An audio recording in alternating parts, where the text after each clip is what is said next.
SEP Fanfic Readings presents Finding Hermione by ebookdragon. Chapter 13. Love and Other Things.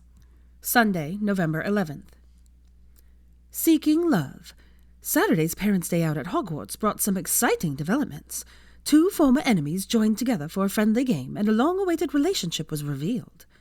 Harry Potter and Draco Malfoy took to the Quidditch pitch, once again containing opposing teams consisting of their children, friends, and their children's housemates.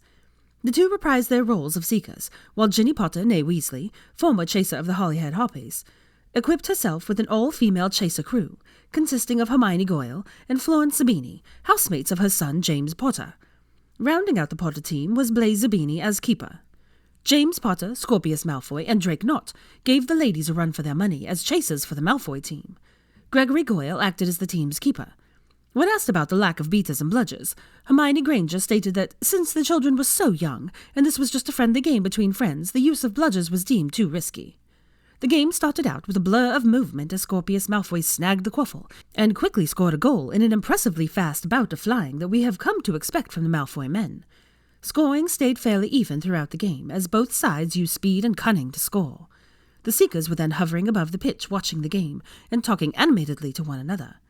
Draco Malfoy stunned the spectators by suddenly diving toward the goalpost, causing Greg Goyle to have to scramble out of the way, in order to avoid a collision. The 2 Seekers raced toward each other along the length of the pitch, chasing after the snitch in a thrilling game of chicken. Draco Malfoy caught the snitch just inches before Harry Potter, and for the first time defeated Potter in a game of Quidditch. After congratulations were given to the winning team, Draco strode off the field and presented the winning snitch to Hermione Granger. We have been eagerly anticipating confirmation of their relationship for some time. The 2 lovebirds have been making regular appearances in the gossip columns since Granger's very public split with husband, Ronald Weasley, after finding out about a long-time affair with former housemate Lavender Brown. Hermione Granger accepted the winning snitch from a very earnest Draco Malfoy. Ginny Potter was heard urging Granger to take the snitch presented to her, indicating that the match was approved by friends and family. Harry Potter was asked his opinion on the new couple, and he stated, "We're happy for Hermione. Draco is a good man, and he makes her happy." Has the Seeker found his mate at long last? Will we be hearing wedding bells in the future for these 2? Beneath the front page story were photos of the game. Prominent among them was Hermione plucking the snitch out of Draco's hand. Pictures of their kiss as he spun her around, and Harry and Draco shaking hands at the end of the game, were also featured in the article. "We made the front page this time," Draco said, handing the paper to Hermione. Hermione set down her cup of coffee and took the paper from Draco's outstretched hands. "It's odd that a reporter would be at Hogwarts. I don't think McGonagall would allow the press to intrude at school." "You and Potter are also making comments to the press now," Draco said as he buttered a slice of toast. "Well, I did say that, but I was talking to Hagrid, and I doubt Harry would make a comment to the reporter about our relationship." "You would if you didn't know they were a reporter. It's not like they all walk around looking like Rita Skeeter," Draco pointed out. "It's not a bad article, though," Hermione said with a shrug and set the paper aside. Draco picked up a letter from the stack and opened it. He was surprised to see an unfamiliar, neat, loopy scrawl and checked the signature at the bottom. Minerva Granger Weasley. He read through the letter very carefully. "Dear Mr. Malfoy, I have spoken with Scorpius and the rest, and I would like to take you up on your offer to teach me to ride a broom over the holidays if it is still available. Sincerely, Minerva Granger Weasley." Draco handed the letter over to Hermione, saying, "Your daughter wrote to me. She's decided to conquer her fear of flying." He felt a surge of pride for the girl. He wouldn't have blamed her in the least for never getting near another broom again after her last experience. Hermione read over the short note and set it down with a smile. "Thank you for offering to teach her." She picked up a letter from in front of her plate. Draco noticed the ministry seal on the back of the letter. She broke the seal as Draco watched. Her brows scrunched together and her eyes moved furiously over the page. She handed the letter to him silently. Draco took the offered letter from her, concerned about what the news was and Hermione's silence. "Dear Miss Granger, this letter is to inform you that you are currently in violation of the Ministry Code of Conduct 104.3.A. Employees of the Ministry shall conduct themselves in a discreet and virtuous manner in their personal and professional lives. Your conduct over the past few months has been neither discreet nor virtuous. You have been seen in public consorting with a man who is not your husband, and entering into a public relationship with that man. Considering your service to the ministry and exemplary record, we are giving you 2 weeks to rectify the situation. Our expectation is that you will end this immoral relationship and return to your home and husband. Failure to do so will result in your removal from the ministry employment. Sincerely, Kingsley Shacklebolt, Minister for Magic. Draco set the letter down and rubbed the bridge of his nose. What would you like to do about this? He asked. Can he even do this? She asked. Yes, the minister can fire anyone he wants, especially with a policy that vague. Draco answered with feeling a little furious that Shacklebolt would put Hermione in this position. So I'm expected to choose between my relationship with you and my job, Hermione said blandly. Draco looked closely at her. He expected more of a reaction. Anger, hurt, something other than apathy he was seeing on her face. Well, you're not going to get rid of me that easily, but if you want to keep your job, we can move you back to the cottage and be more discreet, Draco said. He would probably end up sleeping every night on her couch just to make sure she and Rose were safe. Draco heard Rose racing up the stairs. Her tinkling laughter floated about in the air as she and Tansy played. They both were essential to him now, as much a part of him as his son and mother. We haven't really spoken about our living arrangements. Our relationship hasn't exactly been traditional, she asked tentatively. I want you to stay, Draco blurted out. They both were a little surprised by his sudden outburst. Draco reached over and took her hand. I know this hasn't been a traditional courtship. We lived together before we even began our relationship. But if you want to, I'd really like you to stay. Seeing you and Rose every day gives me something to look forward to, a reason to wake up every morning and rush down the stairs. Oh, Draco, Hermione said. She got up from her seat. Draco scooted his chair back, and she sat down on his lap. She kissed him tenderly. I want to stay, too. We both know that my job is pretty meaningless. It's not even a hard decision to make. Even if it were a great job, I'd still choose you. I'm not going to let some backward laws and policies keep me from being with you. Draco leaned forward and buried his face in her curls, kissing her neck. You have no idea how happy you've made me. Draco was relieved. He didn't truly believe that she would leave him for her job. He hated that she had to choose, though. He hadn't wanted her to move back to the cottage. He didn't want to worry about her being safe. He especially didn't want to think about not being able to see her every day. Well, being unemployed will make a few things easier. Theo and I can work faster on the divorce bill. Your mother has been hinting about wanting help with her charity ball. You can also seriously consider my Christmas present, Draco said, rubbing his hand in circles across her back. Yes, this will also make that easier.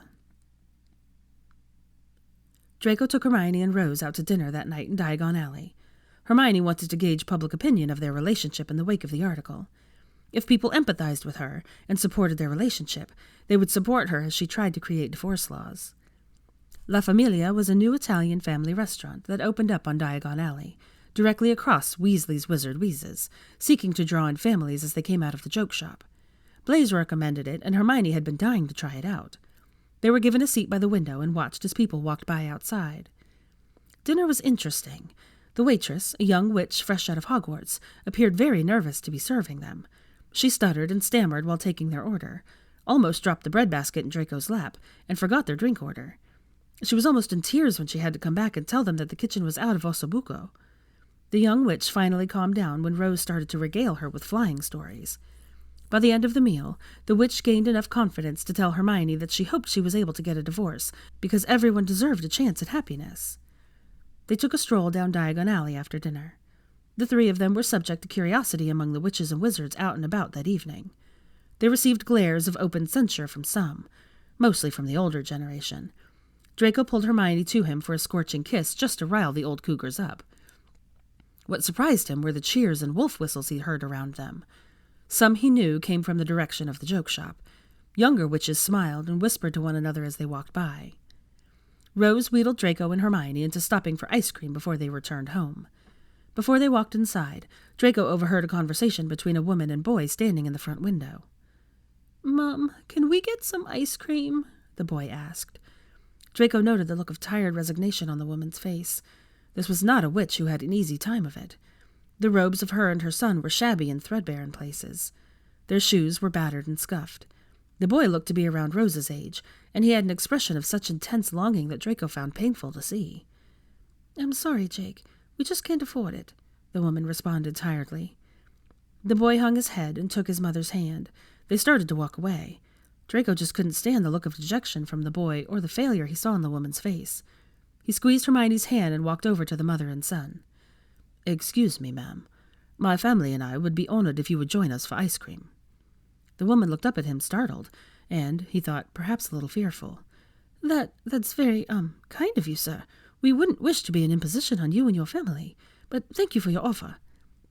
"It's no imposition," Draco said, trying to appear as friendly as possible to the witch. Her son was vibrating with excitement at the prospect of ice cream. Hermione and Rose walked up to them, and Draco introduced them all to the witch and her son. "I'm Draco. This is my girlfriend Hermione, and her daughter Rose. Please, we'd like for you to join us." "Oh, I know who you are. Everyone in our world knows Draco Malfoy and Hermione Granger. I'm Honora Blake, and this is my son, Jacob."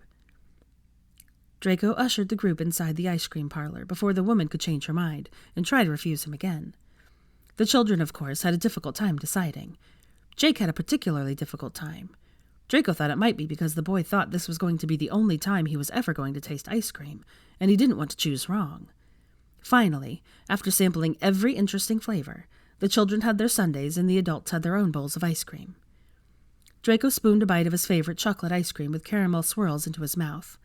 He stole a spoonful of Hermione's ice cream, chocolate chip cookie dough, and received a playful smack with her spoon. He watched the children sitting together, chattering away. Well, Rose was chattering. Jacob was in a state of sugar-induced bliss, and too enthralled with the experience of ice cream to do more than nod at Rose. "Mrs. Blake, I hate to pry," Hermione said awkwardly, "but it seems like you've fallen on hard times." Draco felt sorry for the woman. She was clearly uncomfortable sitting here with them. He also understood the sacrifices parents made to make their children happy, and Jacob was clearly enjoying himself. "These last few years have not been easy for us," she replied evasively. "Is there anything we can do to help?" Hermione asked. Draco draped his arm over the back of her chair and played with her hair. He loved wrapping the curls around his fingers, and it gave him something to do to distract him from watching Jacob enjoy something that everyone else took for granted. Mrs. Blake's gaze drifted between the couple. Draco saw her eyes soften as she responded. "I have a feeling that the two of you are already working on what I need help with, given your current situation." The children finished their ice cream. Mrs. Blake thanked them from the ice cream and got up to leave. Just before she left, holding her son's hand, she turned and said, "I know the path has been difficult for you, Mrs. Granger. However, you truly are the only one who would bother to help the voiceless." They watched mother and son leave the ice cream parlor. Draco felt humbled and a little ashamed by the encounter. There were women out there every day going through what Hermione went through, and maybe worse. He was supposed to be helping people. He was on the Wizengamot with the express purpose of helping the wizarding community, and yet it took something horrible happening to Hermione before he even realized that there were women out there who needed help getting away from their husbands. They disapparated from Fortescue's to the foyer of Spinner's End. Draco pulled Hermione and Rose close to him and buried his face in her curls. "I'm so sorry," he whispered in her ear. She pulled back to look at him. The anguish he was feeling must have shown on his face. She replaced her small hand on his cheek and asked, "What could you possibly have to be sorry for? You did a good thing today." Rose, not interested in the seriousness of the conversation, wriggled free of his embrace and ran off, calling for Tansy. It wasn't hard for him to imagine Rose in Jacob's place. The thought of that precious girl in shabby robes begging for ice cream brought tears to his eyes. He wiped his eyes with the back of his hand. Hermione caught the gesture and guided him into the study. She made him sit on the couch, then went to get the scotch. He heard the tinkle of glass and the slosh of the scotch. He took deep breaths, trying to get the ache in his chest to subside. A glass was pressed into his hand. He took a sip automatically and relaxed a little as the ball of warmth traveled through him. He dropped his head in his hands. Hermione settled beside him and ran her fingers through his hair. "Tell me what has you so upset," she said finally. "I should have done something sooner. I had no idea that there were women like her or you out there, needing to get away from their husbands. I kept putting you and Rose in the place of those two, and it broke my heart." "Draco, love," Hermione said, "you can't blame yourself for this. You did an incredibly kind thing today. We're working on changing the laws, and soon we'll be able to set women like her free." "I should have already done it. You shouldn't have to always be the one that makes everything better." "Hey, look at me," Hermione said. He turned his gaze to her. Those chocolate eyes gazed into his. "How could you possibly think you haven't done enough? You didn't know. You can't fix what you don't know about. You've done so much for us. You took Rose and me in. You helped me through my grief. You've been absolutely and completely amazing." She took his glass from him and set it on the table. He was surprised when she swung a leg over him and straddled him. He brought his hands up automatically to circle her waist. He tipped his head back to look at her. She cupped his face and said, "No more sad thoughts tonight." Her lips crashed down on his. He groaned into her mouth as she massaged her tongue with his. She tasted like her ice cream and scotch. The combination of cream and liquor was intoxicating on his tongue. His hand easily found her silky curls. He gathered up a handful and wrapped it around his fist. He crushed her against him in desperation, thrusting into her mouth and tangling his tongue with hers. She was here and safe. He'd managed to save her. Her breath was coming in gasps and pants, the musical sound warring with the pop and crackle of the fire. He broke the kiss and pulled on her hair, exposing her neck to him. He attacked the column of her throat. She gasped and mewed above him. Her hips started undulating against him, her core rubbing against the erection, straining against his slacks. He let go of his hold on her hair and grabbed the full globes of her ass, grinding her into him. He felt like he had been waiting forever to get his hands all over her lush curves. He bit and sucked on the curve of her neck, marking her like they were teenagers again. He thrust up against her, and she rolled against him, her pants turning into full-throated moans that echoed off the walls of the study. "Mummy, Tansy says it's time for bed." Draco groaned quietly into Hermione's hair. She chuckled as she slid off him. His precious girl really had impeccable timing, he thought as he followed Hermione and Rose upstairs to tuck Rose into bed.